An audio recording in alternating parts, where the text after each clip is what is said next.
So hello my dear friends, आप सब कैसे हैं? उम्मीद है सब बढ़िया होंगे और अपने स्टडीज़ को जो है अच्छे से कर रहे होंगे। लास्ट वीडियो में हमने कुछ बेसिक स्ट्रक्चर्स को देखा, हमने ग्राफ्स को देखा था और ट्रिग्नोमेट्री का एक फील लिया था, एक बेसिक चीज़ समझी थी। क्योंकि अक्सर हम आगे बढ़ जाते हैं और इन बेसिक्स पे ध्यान नहीं देते, तब आगे में दिक्कत होती है जब हम कॉम्प्लेक्स सिनेरियोज पे जाते हैं। तो मैंने आपका बेस एक बार दिखाया था, आपको क्लियर कराया था। आज हम आगे बात करेंगे। तो अभी तक जो हमने डिस्कस किया उसको एक बार समराइज अगर हम करें तो हमने इनवर्स ट्रिग्नोमेट्री को समझा था। We have discussed inverse trigonometric functions. So inverse trigonometry को हमने जाना था, हमने देखा था और उसमें हमने डोमेन और रेंज को डिस्कस किया था। तो अगर ये फंक्शन है एफ एक्स, तो हमने डोमेन और उसकी रेंज को समझा था। एंड प्लीज़ रिमेंबर, ये रेंज हमने बनाई थी, है ना। हमने एक पर्टिकुलर सेट ऑफ वैल्यूज़ को लिया था ताकि फंक्शन जो है वो इन्वर्स पॉसिबल हो सके। तो ये जो रेंज हमने ली, इसको हम कहते हैं प्रिंसिपल वैल्यू ब्रांच या प्रिंसिपल ब्रांच। प्रिंसिपल ब्रांच का ये मतलब है कि अगर आपको ध्यान हो, जो हमने लास्ट लेक्चर में डिस्कस किया, हमने जब ग्राफ्स को देखा था, अगर आपको हल्का सा भी याद हो, तो अगर आप यहाँ देखें, फॉर एग्जांपल अगर मैं आपको साइन के ग्राफ या सपोज अगर मैं आपको कॉस के ग्राफ को दिखाऊं, तो ये देखिए, ये जो रेंज है ये तो चलती जा रही है, क्योंकि रेंज जो है पीरियोडिक है, चलती जाएगी चलती जाएगी। बट हमने एक पर्टिकुलर रेंज को लिया था, एक पर्टिकुलर वैल्यूज को लिया था, तो इसको हम कहते हैं प्रिंसिपल ब्रांच। जो हमने पर्टिकुलर वैल्यू ली थी, इसको हम प्रिंसिपल ब्रांच कहते हैं। क्यों हमने प्रिंसिपल ब्रांच को लिया? ताकि जो फंक्शन है वो इन्वर्स हो सके। तो इन्वर्स बनाने के लिए उसको हमने एक पर्टिकुलर सेट ऑफ वैल्यूज को लिया और उसी को हम प्रिंसिपल ब्रांच कहते हैं। तो इसमें आप कंफ्यूज मत होइएगा। प्रिंसिपल ब्रांच कुछ नहीं है, इन्वर्स जो फंक्शन है उसी का रेंज है। तो अगर ये फंक्शंस हमारे पास है, sign inverse x, cos inverse x, tan inverse x, cot inverse x, cosec inverse x और sec इन्वर्स एक्स। ये 6 फंक्शंस हमारे पास हैं। तो अगर हम इसको ध्यान से देखें तो साइन इन्वर्स एक्स का डोमेन क्या होगा? जो साइन एक्स का रेंज होता है, तो इसमें जो डोमेन होगा वो -1 से 1 होगा। और ऐसा ही cos इन्वर्स एक्स में भी -1 to 1 होगा। बात करें रेंज की, तो साइन इनवर्स एक्स की हमने देखी थी कि जो रेंज थी वो -π/2 से +π/2 के बीच की थी। वहीं कॉस में जो है वो 0 से पाई हमने देखी थी। देन हम tan इनवर्स एक्स में आए थे, तो इसमें जो डोमेन है वो तो ऑल रियल नंबर्स है। सेम कॉट इनवर्स एक्स में भी ऑल रियल नंबर्स है। बट tan इनवर्स एक्स में हमने देखा था कि इसमें जो आपका प्रिंसिपल रेंज है वो -π/2 से +π/2 था और ओपन ब्रैकेट में था। वहीं कॉट इनवर्स एक्स में वो 0 से पाई हो गया था और ओपन ब्रैकेट में हुआ था, क्योंकि उसमें अनडिफाइंड ग्राफ्स आ रहे थे। ये भी हमने देखा था। देन हमने कॉसेक और सेक इनवर्स एक्स की बात करी थी। तो कॉसेक इनवर्स एक्स की जहाँ तक बात है, तो इसमें जो डोमेन होगा वो क्या होगा? वो -∞ से -1 यूनियन 1 से infinity. And same goes with sec inverse x के डोमेन के साथ, क्योंकि ये दोनों ही क्या है? कॉसेक और सेक की रेंज है। तो कॉसेक इनवर्स और सेक इनवर्स की ये अल्टीमेटली डोमेन बन जाएंगे। और जहाँ तक बात है इनकी रेंजेस की, तो कॉसेक इनवर्स की सेम थी, ये क्लोज्ड ब्रैकेट में है, -π/2 से +π/2 और बीच में माइनस हम कर देंगे तो जीरो एक एंगल आ रहा है n पाई वाला, क्योंकि उसमें अल्टीमेटली अनडिफाइन है। देन सेक इनवर्स एक्स में सेम 0 से पाई तो होगा, लेकिन बीच में जो π/2 आ रहा है उसको हम हटा देंगे, क्योंकि आपको पता ही है कि π/2 में अनडिफाइन हो जाएगा। 1/cos होता है और cos π/2 में 0 होता है, तो अनडिफाइन हो जाएगा। तो ये हमने बेसिक स्ट्रक्चर डिस्कस किया। अब उम्मीद है जब आप अपनी टेक्स्ट बुक में जब आप इस टेबल को देखेंगे तो आप घबराएंगे नहीं और आपको जो हमने सीखा वो समझ में आ जाएगा, जो पिछली लेक्चर में हमने देखा था। इसलिए मैंने आपको सीधा पहले ग्राफ्स बताए। नहीं तो अगर आप सीधा ये टेबल देखते तो आपको लगता है ये हो क्या रहा है। एंड प्लीज रिमेंबर, बाकी जो हम डिस्कस करने वाले हैं उसमें 11th क्लास का ही बेस है। तो अगर आपने 11th क्लास की ट्रिग्नोमेट्री अच्छे से नहीं करी है तो 12th क्लास में बड़ा दिक्कत आपको आएगा, मैं साफ कहता हूँ। इसलिए अपने बेसिक्स को हमेशा ध्यान रखना चाहिए। जब बच्चे होते हैं आपको अल्फ़ाबेट सिखाए जाते हैं, वो नहीं भूलते आप। तो 11th में जब आपको बेसिक्स सिखाया गया, मैं कहूँगा ट्रिग्नोमेट्री का अल्फ़ाबेट ही सिखाया गया, तो आपने वो क्यों नहीं पढ़ा? अगर आपने नहीं पढ़ा, उम्मीद है आपने अच्छे से पढ़ा है। तो अब please remember, please be cautious, क्योंकि अब जो भी हम आगे डिस्कस करेंगे उसमें आपकी जो 12th क्लास में जो आप पढ़ेंगे उसमें 11th क्लास का ही आने वाला है। तो कुछ फॉर्मूलेज, कुछ प्रॉपर्टीज़ अब हम डिस्कस करेंगे, जो कि एक फर्स्ट एक्सरसाइज का बेस है, तो उसको हम थोड़ा सा डिस्कस करेंगे। तो देखिए, पहला जो फॉर्मूला है इसमें वो हम डिस्कस करेंगे। तो देखिए, साइन इनवर्स साइन एक्स अगर हो कभी भी, या साइन साइन इनवर्स एक्स हो कभी भी, तो वो हमेशा x होता है, वो हमेशा x के बराबर होता है। अब एक बात हमेशा ध्यान रखिए, साइन इनवर्स समथिंग है ना, अगर आप फर्स्ट वाले केस को देखें, साइन इनवर्स समथिंग है, तो जो आंसर आएगा वो हमेशा साइन इनवर्स की रेंज में होना चाहिए। इसका क्या मतलब हुआ कि जो x होगा वो -π/2 से +π/2 के बीच होना चाहिए। और ये भी तो देखो, साइन x है तो x हमेशा एक एंगल ही होने वाला है। और इसको आप दूसरे वे से भी सोच सकते हैं कि भाई साइन इनवर्स कुछ है, तो जो कुछ आएगा साइन इनवर्स का जो आंसर आएगा वो साइन इनवर्स की रेंज में ही होना चाहिए, क्योंकि वो आंसर उस सीमा में ही होना चाहिए, उस प्रिंसिपल वैल्यू ब्रांच में ही होना चाहिए। सिमिलरली अगर आप साइन इनवर्स एक्स को देखें तो साइन समथिंग है, अगर आप इसको समझें तो ये साइन समथिंग है, तो जो आंसर आएगा साइन समथिंग का वो साइन की रेंज में आना चाहिए। तो यहाँ पे जो x होगा वो बिलोंग करेगा -1 से 1 के बीच हमेशा, क्योंकि वो अल्टीमेटली जो साइन समथिंग है, वो साइन का आंसर जो है वो साइन की रेंज में आना चाहिए। और आप ये भी देखिए कि साइन इनवर्स यहाँ पे हमेशा वैल्यू आती है, क्योंकि इनवर्स में वैल्यू आती है, तो जो वैल्यू होगी x की -1 से 1 के बीच होगी। तो अगर मैं कभी आपको एक क्वेश्चन दूं, भैया बताओ कि साइन साइन इनवर्स 5 की वैल्यू बताओ, तो आप लोग बहुत सारी वैल्यू 5 बोल देंगे, पर आप गलत कर रहे हैं। क्योंकि पहली बात, आप अगर साइन इनवर्स 5 देखें तो ये पॉसिबल ही नहीं है। ये जो साइन इनवर्स 5 है ये पॉसिबल ही नहीं है, क्योंकि साइन इनवर्स की रेंज जो होती है, जब साइन इनवर्स का डोमेन जो होता है वो -1 से 1 के बीच होता है। तो आप इससे आगे कैसे डाल सकते हैं साइन इनवर्स की वैल्यू, वो तो कभी आएगी ही नहीं। तो इसलिए इस बात का ध्यान रखना ज़रूरी है कि जो भी x हो वो उस वैल्यू में आए।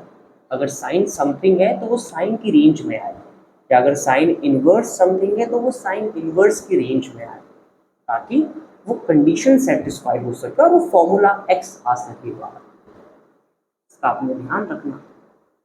अगर ऐसा नहीं है मान लो, तो हम फिर क्या करते हैं, उसको रेंज में लाते हैं। और कैसे लाते हैं ये हमने 11th क्लास में सीखा था। मुझे याद है, आपको याद होगा जब आपने पढ़ा था कि प्रिंसिपल वैल्यूज़ को बताएं, जनरल सॉल्यूशंस को बताएं, जो 4th एक्सरसाइज आपकी ट्रिग्नोमेट्री में थी, है ना, तो उसके बेसिस पे हमने किया था। तो उसके लिए आपको ये बेसिक स्ट्रक्चर क्लियर होना चाहिए कि ये अगर हमारे पास कार्टेशियन प्लेन है तो ये अगर 0 एंगल है तो ऊपर π/2 बनता है, देन यहाँ 180 डिग्री पाई आता है, देन यहाँ पे 3π/2 270 डिग्री बनता है, एंड देन यहाँ पे 2π बनता है।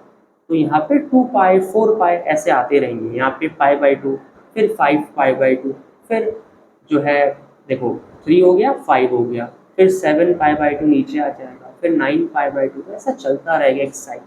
एक साइक्लिसिटी चलती रहती है। और ये चारों क्वाड्रेंट की प्रॉपर्टी भी आपने सीखी थी। अगर मैं आपको थोड़ा सा रिकॉल कराना चाहूँ कि फर्स्ट क्वाड्रेंट में सारे ही ट्रिग्नोमेट्रिक की जो वैल्यूज़ होती हैं पॉजिटिव होती है, सारे ही ट्रिग्नोमेट्रिक एंगल्स पॉजिटिव होते हैं, जो भी वैल्यू आएगी हमेशा पॉजिटिव आएगी। सेकेंड में जो है साइन और कॉसेक पॉजिटिव होते हैं, ये आपने पढ़ा था। थर्ड क्वाड्रेंट में टैन और कॉट पॉजिटिव होता है, और फोर्थ क्वाड्रेंट में कॉस और सेक जो है ये पॉजिटिव होता है। तो इसका ध्यान आपने रखना है। अगर ये पता है तो आप इजीली वो कर सकते हैं, है ना, उसको कन्वर्ट कर सकते हैं एंगल्स को। सपोज अगर मैं आपको एक क्वेश्चन दूं कि मुझे आप बताइए साइन साइन इनवर्स 5π/4। अब पहले आप चेक करो कि जो ये x है क्या ये साइन की रेंज में आ रहा है, तो साइन की रेंज में आना चाहिए। सॉरी ये थोड़ा गलत हो गया, यहाँ पे साइन इनवर्स आएगा, यहाँ पे साइन आएगा, है ना, क्योंकि साइन तो हमेशा एक एंगल के साथ आता है। यस यस, तो थोड़ा सा आप इसको समझ के चलिएगा। तो साइन इनवर्स, अगर मैं साइन π/4 की बात करूँ, अब पहले आप चेक करो कि जो 5π/4 है क्या ये साइन इनवर्स की रेंज में आ रहा है। अब हमें पता है साइन इनवर्स की रेंज जो होती है वो -π/2 से +π/2 होती है। क्या ये 5π/4 इसके बीच आ रहा है? अगर आप इसको चेक करें तो ये अगर आप खोलेंगे तो 5 × 180/4 हो जाएगा, है ना। पाई की जगह 180 डालेंगे, आप डिग्री में अगर चेक करें तो अगर ये कट हो रहा है तो ये 225 एंगल है। जो 5π/4 है वो तो 225 डिग्री के बराबर है, और ये 225 डिग्री 90 डिग्री से एक्सीड कर रहा है। तो अब इस 225 डिग्री को आप 90 डिग्री से कम लाओगे, और कैसे लाओगे? तो अगर आप इसको थोड़ा सा मॉडिफाई करोगे तो ये आप कैसे इसको चेंज करोगे? साइन इनवर्स साइन, और यहाँ पे आप क्या करोगे? अब देखो ये पॉजिटिव एंगल है ना, तो आप क्या करोगे? आप इसको अगर थोड़ा सा चेंज करो तो आप इसको 5 बनाना चाहते हैं तो ये क्या हो जाएगा? 5+4 दैट इज 5π/4। पहले आप इसको इतना लाओगे, तो अब साइन पाई प्लस π/4 है, pi plus something that is minus का साइन थीटा। भाई साइन आपने एक प्रॉपर्टी सीखी थी 11th क्लास में कि साइन पाई प्लस थीटा जो होता है माइनस का साइन थीटा होता है, क्योंकि आप देखिए पाई में आपने प्लस किया है, आप थर्ड क्वाड्रेंट में आए हैं और वहाँ साइन नेगेटिव होता है, तो ये क्या बन जाएगा? ये बन जाएगा साइन इनवर्स माइनस का साइन π/4। अब देखिए क्या मैं इसको ऐसे लिख सकता हूँ? साइन इनवर्स साइन माइनस का π/4। Is it possible? Yes, because आपने प्रॉपर्टी सीखी है कि साइन अगर माइनस थीटा है तो वो माइनस साइन थीटा के ही बराबर होता है, तो आप थीटा में भी नेगेटिव लगा सकते हो, इट इज सेम थिंग। इसलिए कहता हूँ कि प्रॉपर्टीज का आपको आना ज़रूरी है। 11th क्लास की ट्रिग्नोमेट्री आना ज़रूरी है, आप तभी कर पाएंगे। अब देखिए साइन, अब ये -π/4 बन गया, और अगर आप चेक करें -π/4 साइन इनवर्स की रेंज में आ रहा है, तो अभी सिंपली हम इसको आंसर में -π/4 लिख देंगे। तो उम्मीद है आपको समझ में आ रहा है कि हमने इसको कैसे किया। इन बेसिक प्रॉपर्टीज का ध्यान आपने रखना है।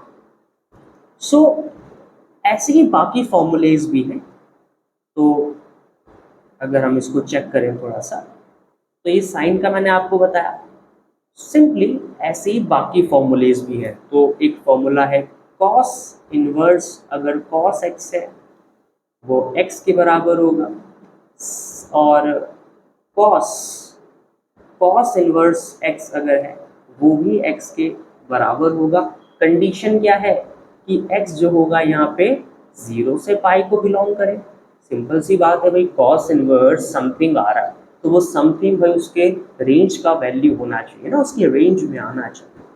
सिंपल सी बात है। और यहाँ पे जो x होगा वो बिलोंग करेगा -1 से 1, एज सिंपल एज दैट। ऐसे ही सेक इनवर्स, अगर सेक x है वो x के बराबर होगा, और सेक इनवर्स x अगर है वो भी x के बराबर होगा। लेकिन शर्त ये है कि फर्स्ट केस में जो x है वो सेक इनवर्स की रेंज में आना चाहिए। सेक इनवर्स की रेंज जो है वो क्या है? वो है 0 से पाई, बट आप माइनस कर देंगे इसमें π/2 को। सिंपल सी बात है।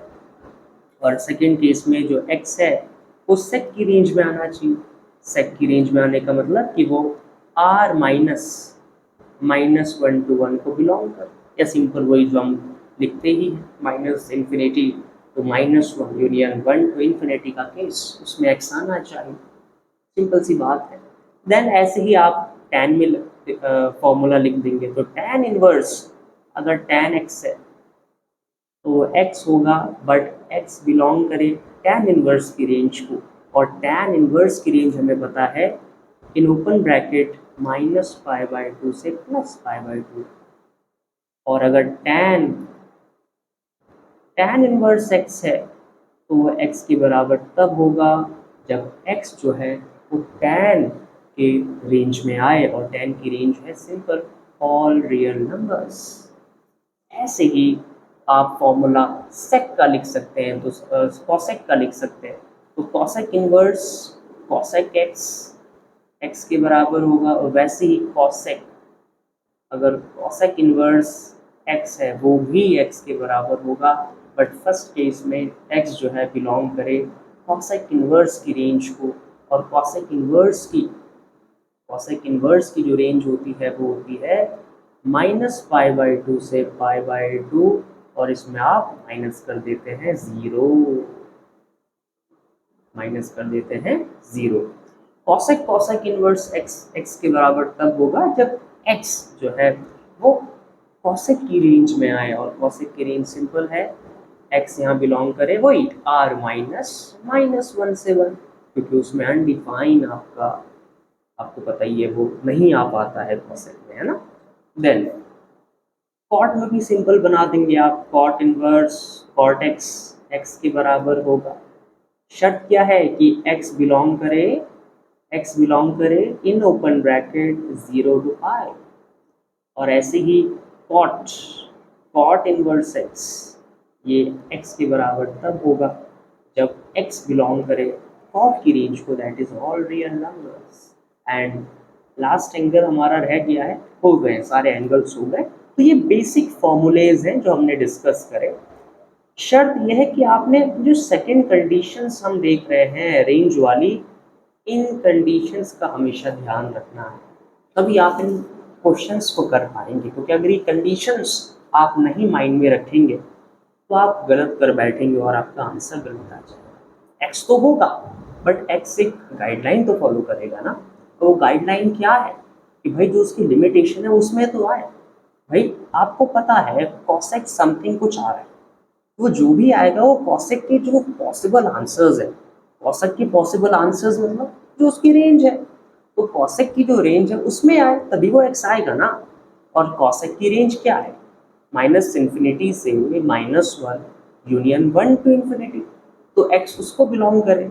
या अगर आप उसको दूसरे तरीके से देखना चाहें कि आप यहाँ पे देखें कॉसेक इनवर्स एक्स है, तो जो एक्स होगा वो कॉसेक इनवर्स के डोमेन में आए, और वो भी सेम ही होती है, तो कॉसेक का रेंज या कॉसेक इनवर्स का डोमेन बात तो एक ही है, तो वो certain set of rules certain guidelines को फॉलो करें, और जब ऐसा होगा तब अल्टीमेटली वो चीज़ आ जाएगी।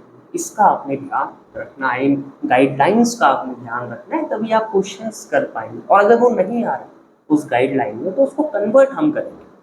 कन्वर्ट कैसे करना है वो अभी हमने देखा, उसकी प्रिंसिपल वैल्यू लाके, principal value in the sense उसको पाई से ऐड ऑन सब्ट्रैक्ट करके, या जो भी पॉसिबल एंगल्स हमारे पास है उसमें कुछ तोड़ मरोड़ के हम उसको उस रेंज में लाएंगे, ताकि वो गाइडलाइन में आ सके, वो रेंज में आ सके, और तब वो सॉल्व हो सके। इसलिए मैं कहता हूँ कि 11th क्लास की ट्रिग्नोमेट्री बहुत इंपॉर्टेंट है, नहीं तो आप 12th की नहीं कर पाएंगे।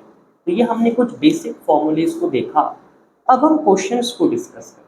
उम्मीद आपको समझ में आ रहा होगा कि जो टॉपिक है कैसे मूव ऑन कर रहा है और इसको हम कैसे कर पाएंगे। बहुत इजी है, बट इसका आपने ध्यान रखना है, ठीक है। तो आप देखिए, लेट्स डिस्कस, अब इसको हम डिस्कस करेंगे। क्वेश्चंस एक्सरसाइज के कुछ क्वेश्चंस हैं उसको देखेंगे। देखिए बहुत इजी है, आप देखो पहला है हमें इसकी वैल्यू फाइंड करनी है। तो फर्स्ट क्वेश्चन अगर आप देखें, हमें दिया है साइन इनवर्स -1/2, है ना। अब हमें पता है कि मैं इसको -1/2 को साइन के टर्म्स में लिख सकता हूँ, है ना, साइन के टर्म्स में लिख सकता हूँ ताकि वो फॉर्मूला बन सके। तो मैं इसको कैसे लिख दूंगा, देखिए मैं इसको कैसे कर सकता हूँ, मैं इसको क्या ऐसे चेंज कर सकता हूँ, साइन इनवर्स क्या -1/2 माइनस का साइन 30 के बराबर होता है, yes sine 30 is 1/2 but minus का है तो माइनस का साइन 30 और साइन 30 बोले तो π/6। अगर मैं रेडियंस में इसको लाना चाहूँ तो क्या मैं इसको ऐसे लिख सकता हूँ, देखो साइन इनवर्स साइन, क्योंकि यहाँ साइन चाहिए माइनस का साइन नहीं चाहिए, तो माइनस का साइन मैं अंदर शिफ्ट कर देता हूँ एंगल में, क्योंकि प्रॉपर्टी आपको पता ही है ना, प्रॉपर्टी आपको पता ही है कि भाई साइन माइनस की साइन एक्स को मैं साइन माइनस एक्स भी लिख सकता हूँ, बात एक ही है, तो वही प्रॉपर्टी हमने लगा दी। अब आप ध्यान से देखिए, क्या माइनस का π/6 उस रेंज में आ रहा है, यस कि -π/2 से और π/2 के बीच में आ रहा है, तो इसका सिंपली जो आंसर बन जाएगा वो माइनस का π/6 बन जाएगा, और आप दे देंगे बिकॉज जो आपका माइनस का π/6 है वो π/2 और माइनस के π/2 से क्या आ रहा है, साइन थोड़ा सा अपोजिट हो गया है ना, तो π/2 और माइनस के π/2 के बीच में आ रहा है, तो इसलिए सिंपली हमने सॉल्व कर दिया। तो ऐसे इसको करना है, प्रॉपर्टीज को बनाना है और चेक करके आगे बढ़ना है। अगर आप नेक्स्ट क्वेश्चन देखें, दैट इज और सेकेंड क्वेश्चन, अगर आप इसकी स्टडी करें तो सेकेंड आपको दिया है कॉस इनवर्स। अब देखो √3/2 है, इस √3/2 को मैं कॉस π/6 लिख सकता हूँ, एक ही बात है। अब π/6 अगेन ये 0 से पाई के बीच में आ रहा है, 0 से 180 के बीच में 30 तो आता ही है, तो अगर हम इसको खोलेंगे तो सिंपली जो हमारा आंसर बन जाएगा वो π/6 बन जाएगा। ये बहुत इजी है वैसे, बस रेंजेस का ध्यान रखना। थर्ड क्वेश्चन देखें अगर हम, तो थर्ड क्वेश्चन में क्या है, देखो थर्ड क्वेश्चन में आपको दिया है कॉसेक इनवर्स 2, तो मैं क्या इसको ऐसे लिख सकता हूँ, देखो कॉसेक इनवर्स, अब 2 किस में आता है कॉसेक में, जरा चेक करो, 2 आता है 30 डिग्री में, कॉसेक 30 इज 2 ओनली, सो क्या मैं इसको ऐसे लिख सकता हूँ कॉसेक π/6, अगेन ये कॉसेक इनवर्स की रेंज में आ रहा है, π/6 को अगर आप चेक करें भाई π/6 जो है कॉसेक इनवर्स की रेंज में आता है ना, -π/2 से +π/2 के बीच में, और 0 भी नहीं है, सिंपली अगर हम इसको चेक करें सिंपली ये π/6 हो जाएगा। तो जब तक ये रेंजेस में आ रहे हैं तब तक सिंपली x आता जा रहा है, सिंपली आंसर आता जा रहा है, तो ये आपने ऐसे करना है। आगे अभी आगे क्वेश्चन आएंगे जब ये रेंज में नहीं होंगे तब कैसे लाना है, अभी हम वो डिस्कस करेंगे। उम्मीद है आप मुझे फॉलो कर रहे हैं अभी तक और ये बेसिक स्ट्रक्चर, ये बेसिक कंसेप्ट को समझ पा रहे हैं। चलिए अब आगे डिस्कस करते हैं। इसके बाद आता है अब फोर्थ क्वेश्चन। अब देखो very very important, fourth question हमारे पास है, क्या है हमारे पास, tan इनवर्स -√3 है ना, तो इसको मैं कैसे लिख सकता हूँ, tan इनवर्स माइनस का tan π/3 है ना, ये tan 60 में आता है वही √3, तो माइनस साइन में अंदर थ्रो कर सकता हूँ, सिंपल सी प्रॉपर्टी है, जैसे साइन में हमने लगाई थी साइन -x माइनस के साइन x के बराबर होगा, सेम tan -x माइनस के tan x के बराबर होगा, तो ये मैं ऐसे लिख सकता हूँ क्या, tan इनवर्स tan -π/3, बात तो एक ही है ना, केवल cos -x प्लस का cos x होता है और sec -x प्लस का sec x होता है, केवल cos और sec में चेंजेस नहीं आते बट बाकियों में चेंजेस आते हैं, तो ये आपने ध्यान रखना। अब देखो अगेन -π/3 उस रेंज में आ रहा है, अगर आप चेक करें तो -π/3 माइनस के 90 से बड़ा है और पॉजिटिव के 90 से छोटा है, तो रेंज में आ रहा है, बीच में आ रहा है इनके। अगर आप इसको ध्यान से ऑब्जर्व करें तो यस आंसर जो होगा -π/3 हो जाएगा, सिंपली एज दैट। नाउ अब हम आगे डिस्कस करेंगे फिफ्थ क्वेश्चन। तो अगर आप फिफ्थ क्वेश्चन को देखें, आपका है कॉस इनवर्स। अब देखो -1/2 है, इसको मैं कैसे लिख सकता हूँ, इसको मैं कैसे लिख सकता हूँ, देखो माइनस का कॉस, अब देखो ध्यान से देखना, माइनस का कॉस पाई/3 है, क्योंकि cos 60 में 1/2 होता है और ये माइनस का cos 60 रहा होगा तभी -1/2 आ रहा है। अब यहाँ पे मैं माइनस का साइन अंदर नहीं भेज सकता हूँ, क्यों, पॉजिटिव का बन जाएगा, बट हमारे पास नेगेटिव का cos है, हम चेंजेस नहीं कर सकते हैं। मैथमेटिक्स हमें चेंजेस अलाउ करने के लिए परमिशन नहीं देता, अनलेस जब तक उसने स्पेसिफाई ना किया। और अगर हम चेंजेस भी करते हैं तो बैलेंस्ड वे में करते हैं। आपको याद होगा जब हम इक्वेशंस भी करते थे तो LHS और RHS में साथ में चेंजेस करते थे, ताकि वो बैलेंस्ड आउट हो जाए, एज इट इज वो चीज़ रहे, क्योंकि हम नहीं चेंजेस कर सकते भाई, है ना। अब आप इसको ध्यान से देखें, अब इसको मैं आपको ऐसे समझाता हूँ। देखिए, ये है हमारे पास रेंज जो स्पेसिफाइड करी गई है, वो 0 से पाई के बीच करी गई है भाई साहब। ये रेंज यही हो सकती है आपकी 0 to पाई, है ना, यही आपकी रेंज हो सकती है कि भाई 0 से पाई के बीच हो, बीच में पाई/2 आएगा, तो रेंज यही होनी चाहिए। बट अगर आप अभी अगर आप पाई/3 को देखें, ये माइनस का कॉस पाई/3 है, तो कैसे हम इसमें चेंजेस कर सकते हैं, क्योंकि ये माइनस का साइन आ रहा है इसमें, है ना। तो अगर आप ध्यान से देखें तो आपको एक बात पता है, क्या पता है आपको,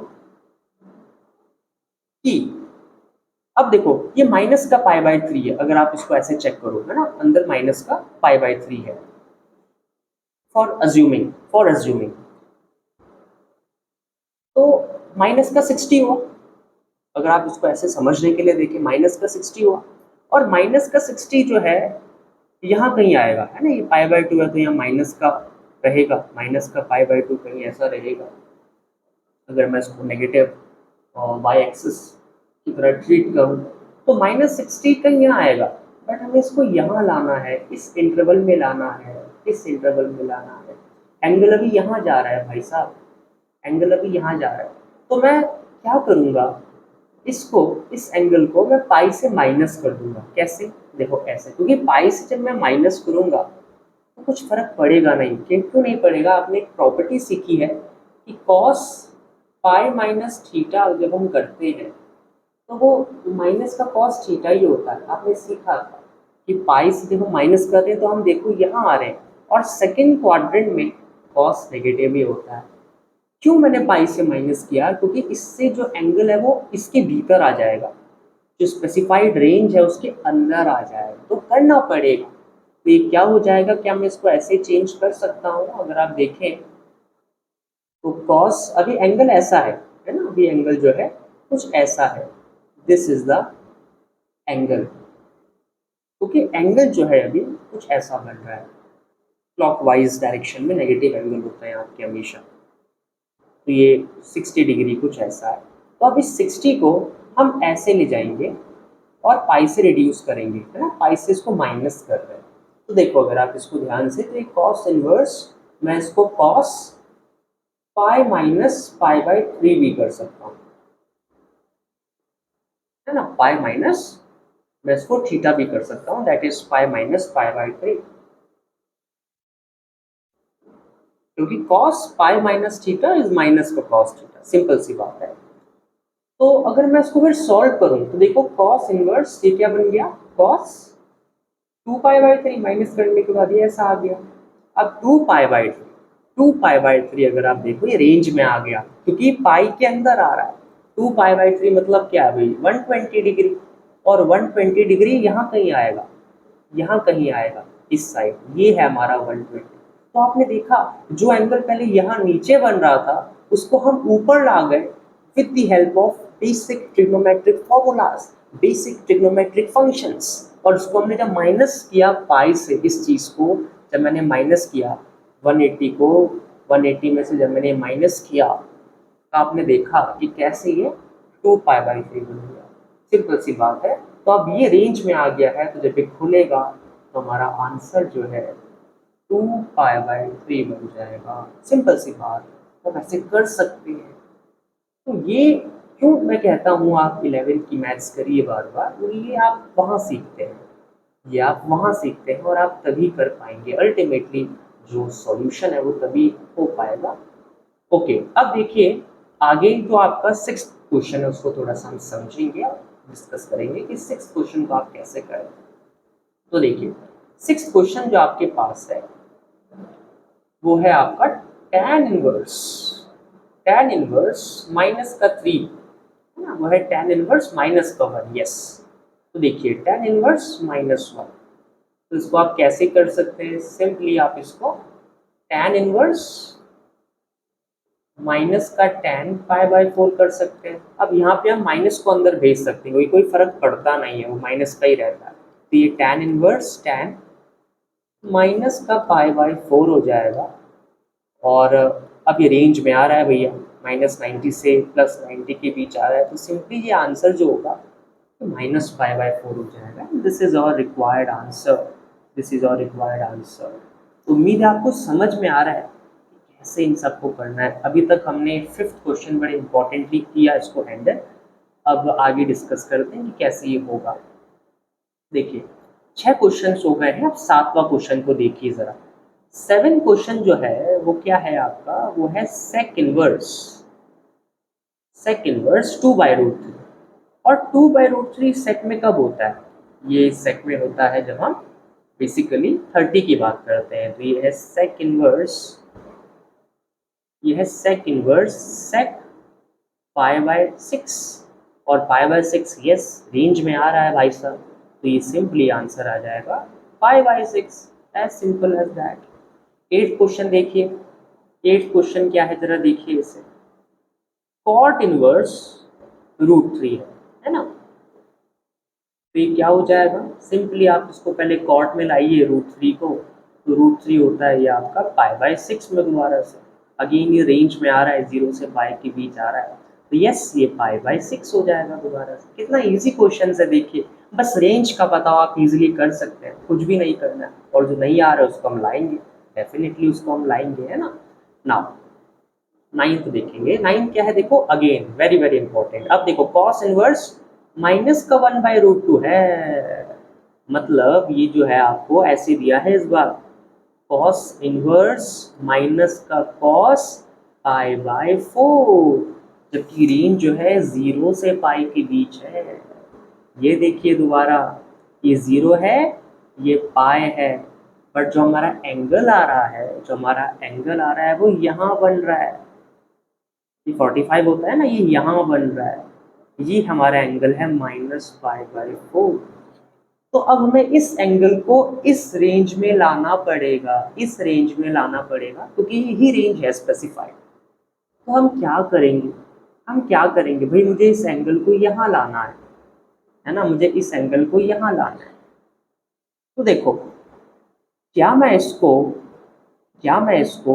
कॉस इनवर्स कॉस π-π/4 कर सकता हूँ क्या? क्योंकि cos pi minus theta, minus का कॉस थीटा ही होता है, अभी हमने देखा। तो जब मैं इसको सॉल्व करने बैठूंगा तो ये क्या आ जाएगा, कॉस इनवर्स कॉस 3π/4, और 3π/4 जो है, 3π/4 जो है वो कितने का एंगल है, 3 × 180/4 का। और जब आप इसको सॉल्व करेंगे तो ये 75 डिग्री के 135 डिग्री के आसपास बैठेगा। तो ये एंगल यहाँ से लेके हमने यहाँ ला गए, इस एंगल को हम यहाँ ला गए, तो ये अब रेंज में आ गया। ये जो एंगल है, ये एंगल यहाँ ला गए हम, तो अभी रेंज में आ गया। तो यस जब ये खुलेगा तो ये 3π/4 बन जाएगा। तो ऐसे आप इसका ध्यान रखिए और ऐसे ही ये क्वेश्चन सॉल्व हो पाएंगे। नाउ 10th क्वेश्चन देखते हैं अब कैसे हमने करना है। 10th क्वेश्चन को बड़ा अच्छा सवाल दिया है, देखो कॉसेक इनवर्स माइनस का √2 दिया है आपको। क्या दिया है आपको? दिया है कॉसेक इनवर्स माइनस √2। तो देखिए ज़रा, माइनस का √2 किस में आता है? ये आता है माइनस का कॉसेक π/4 में बनता है ना √2, तो माइनस का है तो माइनस के π/4 में बनेगा। तो ये नेगेटिव का साइन में अंदर भेज सकता हूँ क्या?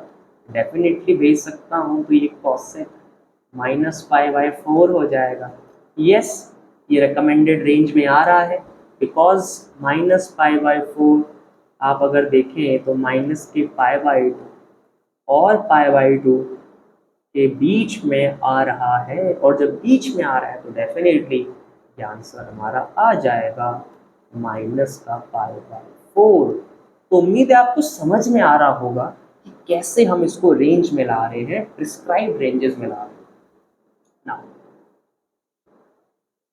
अगला जो इसके बाद क्वेश्चन है 11th क्वेश्चन, अगर आप देखें 11th क्वेश्चन अगर आप डिस्कस करें तो देखिए 11th क्वेश्चन है tan inverse 1 cos inverse minus का 1/2 और sin इनवर्स माइनस का 1/2।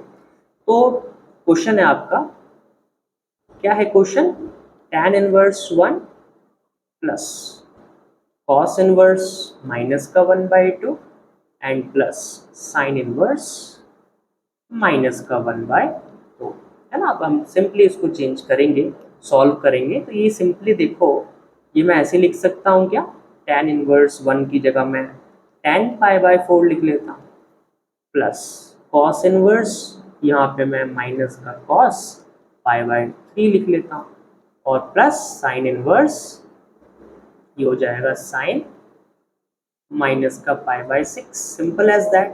साइन 30 में होता है तो -30 में -1/2।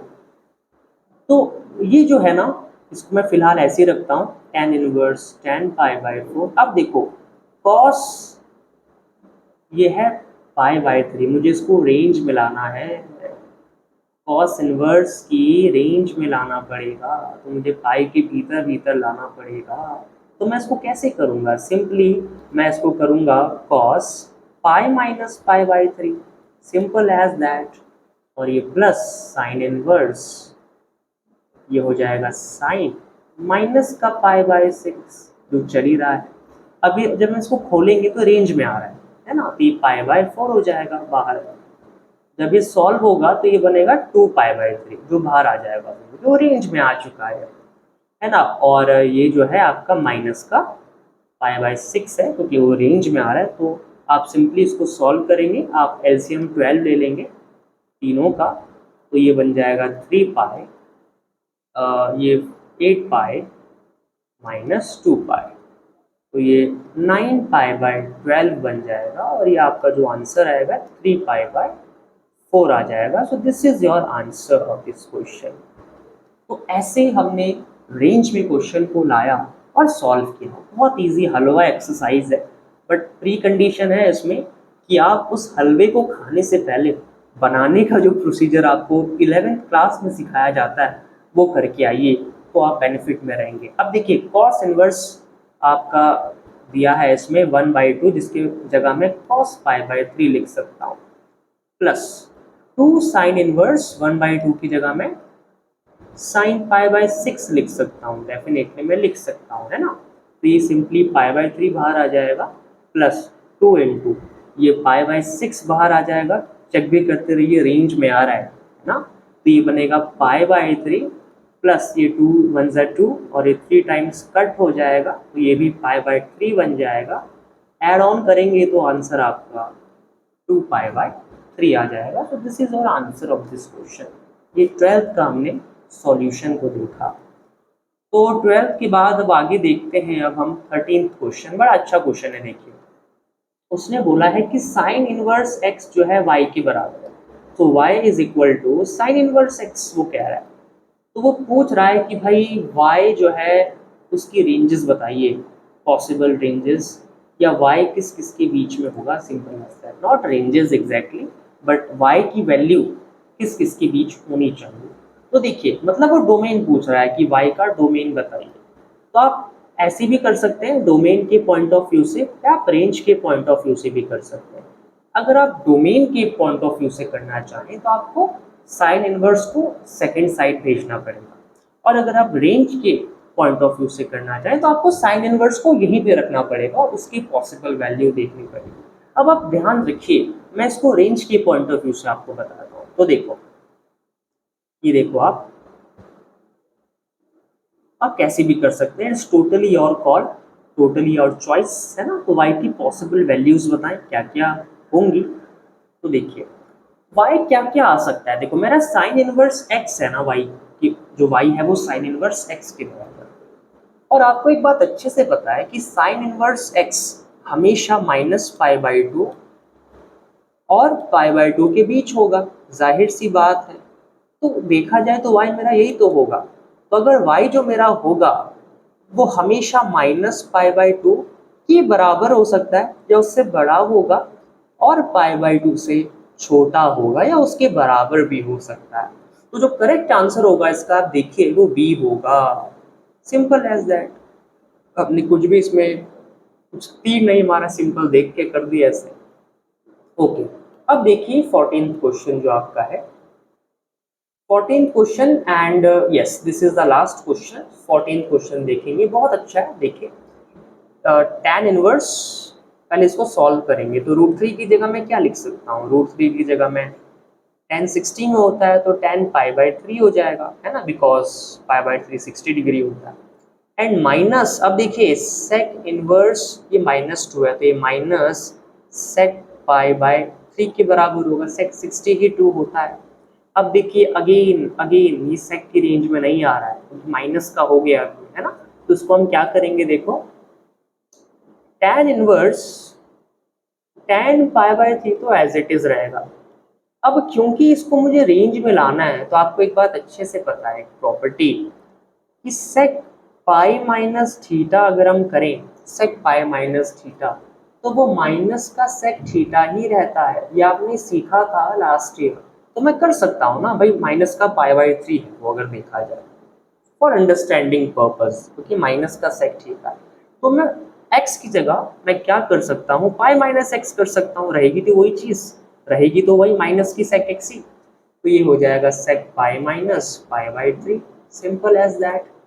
तो ये आपका tan इनवर्स tan π/3 हो गया, और ये माइनस sec इनवर्स ये क्या बन जाएगा, sec 2π/3। ये हम क्यों कर रहे हैं बार बार? पाई से माइनस करने का सेंस क्या है? क्योंकि जब हम पाई से किसी चीज को माइनस करेंगे तो डेफिनेटली वो पाई से छोटी ही रहने वाली है, और हमारा इंटेंशन वही है कि एंगल पाई से छोटा रहे। तो रेंज में लाने के लिए भाई साहब करना पड़ता है। फिर हमने प्रॉपर्टी भी देखी कि अगर हम पाई से माइनस कर रहे हैं तो क्या उसकी न्यूट्रलिटी पे या जो उसका नेगेटिविटी है तो उस पर कोई इम्पैक्ट तो नहीं पड़ रहा है। तो हमने देखा कि भाई अगर वो नेगेटिव है तो नेगेटिव ही रहता है बिकॉज ऑफ दी प्रॉपर्टी, इसलिए हम अप्लाई कर पा रहे हैं। ये बहुत सारा डायनेमिक सब्जेक्ट है, मैं कहता हूँ मैथमेटिक्स लेनी चाहिए क्योंकि आप सोचने पे मजबूर हो जाते हैं। इतने डायनेमिक्स हैं, इतने क्रॉस कंडीशंस हैं कि आप एक को जब सोचेंगे तो दूसरा भी माइंड में आना चाहिए, और ये दूसरे से तीसरे पे प्रभाव ना पड़ जाए। तो कई चीज़ें हैं जो आपने सोचनी होती हैं। बस अब ये रेंज में आ गया है तो ये π/3 हो जाएगा, -2π/3 हो जाएगा। जब आप इसको माइनस करेंगे तो माइनस का π/3 हो जाएगा। तो जो करेक्ट आंसर है आपका वो बी हो जाएगा। तो B will be the correct answer. तो इसी के साथ हमने सेकेंड एक्सरसाइज को कंप्लीट किया। और देखिए डायनामिक्स को समझिए, कंडीशंस को समझिए और वेरियस सर्कमस्टांसेस को समझिए। सो उम्मीद है आपको समझ में आया होगा कि कैसे हमने क्वेश्चंस करे, कैसे हमने रेंज में लाना चाहा। तो उम्मीद है आपको फर्स्ट एक्सरसाइज की जो प्रॉपर्टीज हैं वो समझ में आई होंगी। Till then goodbye, thank you.